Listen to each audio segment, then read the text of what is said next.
Good morning, we're Matt and Dorinda, and today we're in Saigon in Vietnam.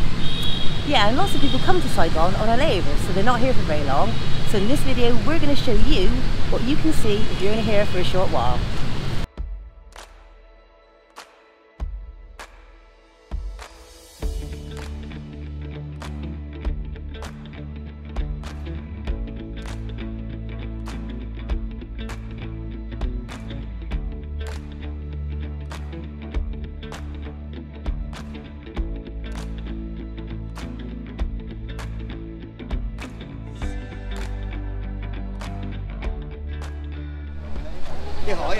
So we thought we'd start here at Saigon Central Post Office, and it's one of the oldest and most iconic buildings here in the city of Saigon. Yeah, and it was built in the late 19th century, and it was actually designed by a chap called Alfred Volholtz. I can't pronounce his name, but not Gustav Eiffel, who designed the Eiffel Tower, as many people believe. Yeah, because the last time we come here, we thought the same. Everyone told us it was Gustav Eiffel. But it is a perfect example of the French colonial style buildings that you'll see in Saigon. There are so many beautiful buildings here, it's lovely. Yeah, there really is. So as soon as you step inside the Saigon Central Post Office, you'll notice how beautiful and decorative it is.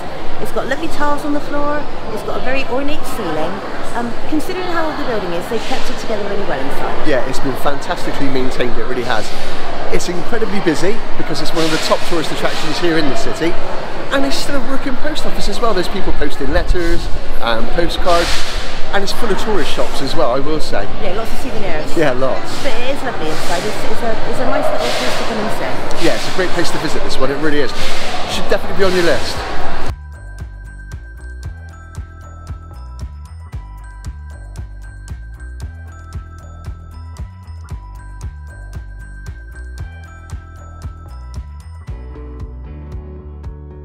So right across the street from Saigon Central Post Office is Notre Dame Cathedral, and unfortunately it's under construction at the moment.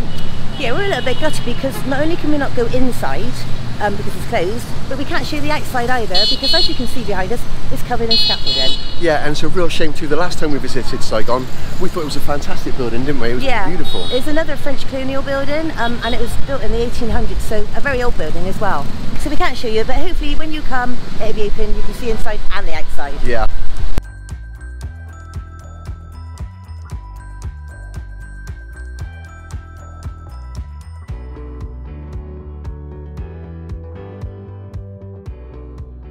Just up from Saigon Central Post Office, they're literally next door to one another, is Book Street here in Saigon, and it's a fantastic little street just full of bookshops and cafes.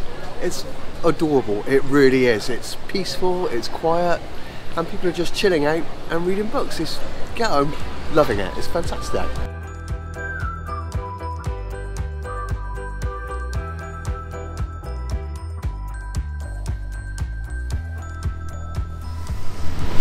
If you take a short walk from Notre Dame through a small park area, you'll come to the Independence Palace.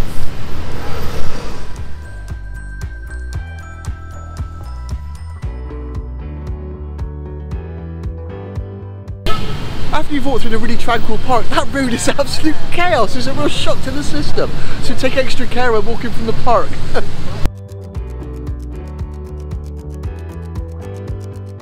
So our next stop today is here at the Independence Palace.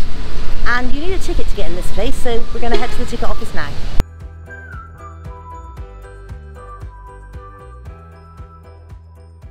So we've got our tickets and we're inside the Independence Palace, and there was a hell of a lot of choice of tickets. We went for kind of a basic one, which was only 65,000 dong.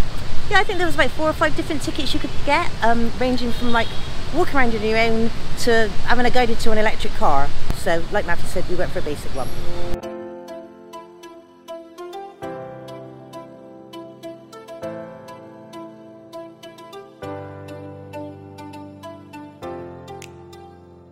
So the Independence Palace was the home and workplace of the President of the Republic of Vietnam, and it was also the main base of operations during the war. It was also the site where the war ended. So on the 30th of April 1975, a North Vietnamese tank crashed through the gates, ending the war, and the President and his family fled for their lives on a helicopter. Yeah, it was also then where they negotiated the end of the war, and it was all sorted out in this building, unifying Vietnam as one country again. Yeah, and from then on it was also known as the Reunification Palace.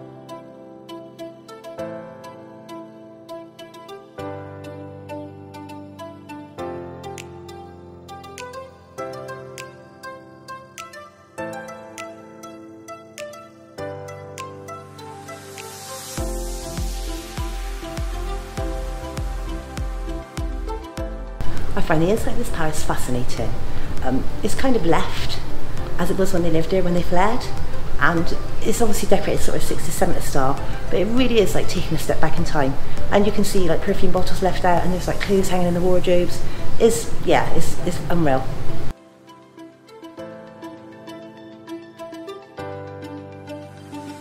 So now we're underground and we're in the bunker at the Independence Palace, and this was like the war station where all the messages were sent, and all the tech's all still here. It's all really old radios, thousands of telephones, and all the maps are still on the walls where all the tactics were being worked out and pinpointing where they thought the soldiers for the other side were. It is fascinating. It's been preserved absolutely brilliantly.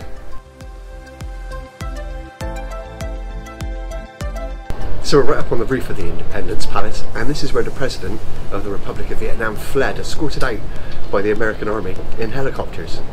And there's a bit of metal on there, signed as like a large bit of shrapnel, and he signed it just before he got into the helicopter and left, and it's still left there today on the roof of the building.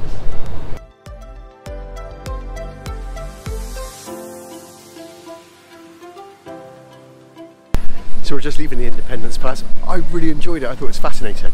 Yeah, it shows you so much in there. You can stay in there for quite a while actually, and it shows you like history of the war and things about the palace, like Matthew said, fascinating. Yeah, there's even pictures of Richard Nixon there. I found it absolutely fascinating. I thought it was brilliant. Yeah, it was really good in there. Highly recommended, really recommended. So if you're on a layover and you really want to see something cool here in Saigon, I'd put that at the top of your list. And now on to our next stop, the War Remnants Museum.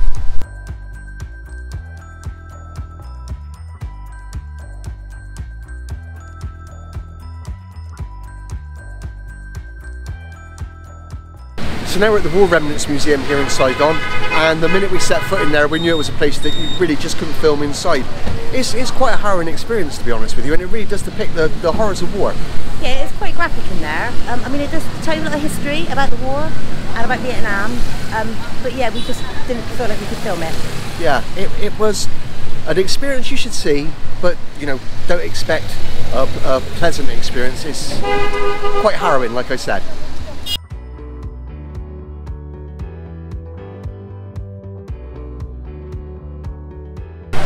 So another complete must-do if you're here in Saigon is experience the food culture, because the food here in Vietnam is absolutely fantastic. From banh mi to pho. My personal favourite though is what I've ordered right now, and it's a banh xia, and it is my all-time favourite. I love pancake rolls, but it is the king of pancake rolls. It really is, and I can't tell you enough how to try and experience some of the Vietnamese food while you're here.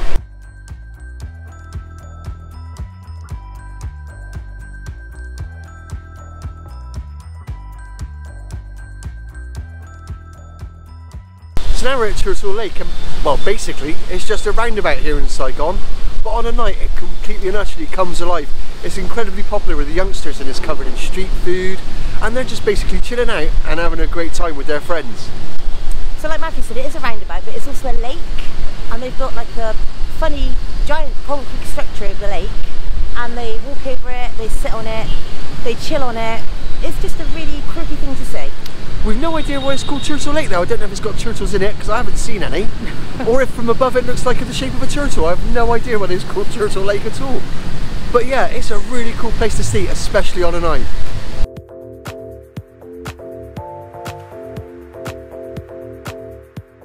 So, if you're only in Saigon for a short while, we hope this video's helped you out. Like we said, if you're on a layover, this was such an easy thing to do in a few hours. Yeah, and we picked everything we had in our video today because it was close proximity to each other, easy to get to on foot, and obviously there's loads more to see in Saigon, but we just picked out a few of those things. Yeah, we barely scraped the surface. We're last seen somewhere. Thank you for watching.